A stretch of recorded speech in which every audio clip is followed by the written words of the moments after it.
Kauwi na ako mga kapobre. Dito na ako sa bahay. Yan lang nahuli ko. 2 kilo lang yung mahigit.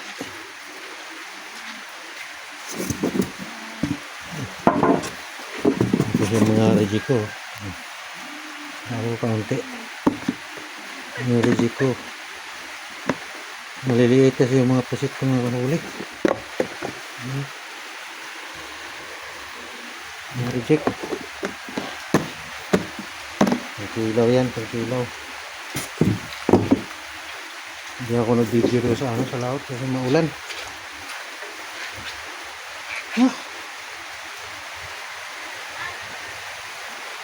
Ang labo kasi ng dagat.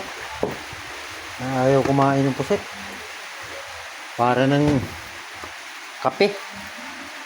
Parang kape na yung laot. Sobrang labo yung dagat. Pero doon sa sa pinakalaot, malinaw. Dito banda sa tabi, yung pinuntahan ko malabo. Bukas nandun ako sa pinakalaot. Punta ko rin sa medyo malayo.